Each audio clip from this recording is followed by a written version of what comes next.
Yo, good day mga brother. Happy nga pala, panibagong araw, panibagong ensayo na naman. And kakabalik lang pala natin galing Zambales. And balik ensayo na naman tayo kasi parating na yung Mindanao loop natin. So for 30 days or isang buwan, magbabike tayo paikot ng Mindanao. Medyo matindihan yung natin, yung araw-araw na ruta natin, 100 plus lagi, 100 plus kilometers. So kailangan natin mag-ensayo para hindi tayo maging pabigat sa magiging kasama natin sa Mindanao Loop. And ngayong araw, so since mag-ensayo tayo, akit nga pala tayo ngayon ng Revpal. So time check, alas 3 na ng hapon. Medyo late na kasi late naman talaga ako nagra-ride out kasi hindi ako morning person. Nakarating na tayo dito sa Rotonda ng Nuvali and so far nakaka 10 kilometers na tayo. So ito yung palatandaan nyo pagpunta kayo ng Revpal o kaya Marcos Mansion. Yan. Tapos kanan tayo. Katapos din yung mahabang kalsada na to.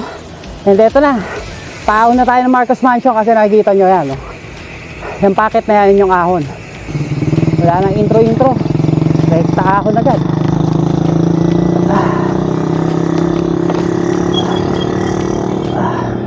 Maikli lang naman yung unang part kasi parang kambal ahon din to, may recovery sa gitna to ito recovery, maikli lang din, tas dire-diretsong ahon ulit, basic, tamang gearing lang, kayang kaya. Sarap. Sa wakas natapos din. So nandito na tayo sa Marcos Mansion. Eto, so picture lang tayo dyan. Tapos rekta ahon ulit. Tapos tayo dun sa unang major ahon natin papuntang Revpal, ang Marcos Mansion. And papunta na tayo sa pangalawang ahon dito, yung kambal ahon. Bali tatlo yung major na ahon na kino-consider na ahon dito papunta sa Revpal. Una is yung Marcos, pangalawa yung kambal ahon, then yung 2 kilometers of pain papunta na ng All is Well or yung Revpal. So ito na, nakikita na natin yung kambal ahon. So yan, kita nyo naman, nakatingala. Pero ang kagandahan dyan, may recovery din yan sa bandang gitna. So tara, ahonin na natin. Makunat yung umpisa, 11%. Ngayon natin, baka umakyat pa, kunat pa rin 11. So far 12, 13% yung nakita natin na malakunat, pero may isa pa. Recovery muna, buti na lang may recovery dito. Kung wala, gaspagan to. Ang kunat, grabe. Buti hindi mainit. Eto na, hindi na lang, tagaan lang yan. So itong gitna ng Revpal mga brother, after nyo dun sa kambal ahon, hayayay na dito. Parang ito yung hayayay na padjak. May mga pangilan-ngilan na ahon pero mga banayad na lang. So pwede na kayo mag chill ride dito. So ito na mga brother, start na ng 2 kilometers of pain.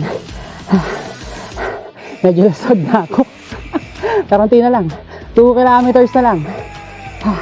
Ayan na yung Tagaytay. Tagaytay is waving and ahon is waving. So time check mga brother, mag-alas 5 and nandito tayo sa 2 kilometers of pain. So kita nyo naman yung gradient, masakit.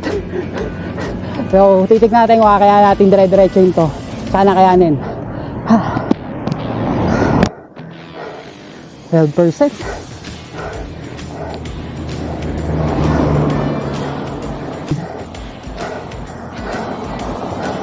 15, 16, 17, 18. Ang kunat.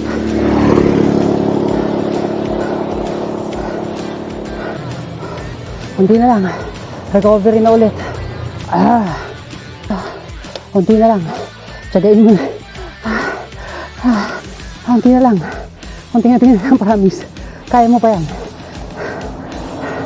Lusong yan. Lusong yan natin. Lusong yan. 18%, hayop 19, 20. Aray ko po.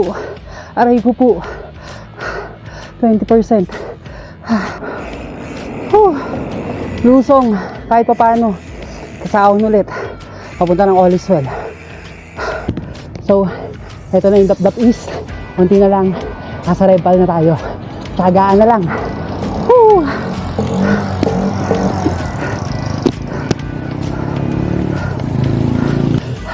Sa wakas, dito na tayo. Woo! So, nandito na pala yung sign ng all is well. Ayun.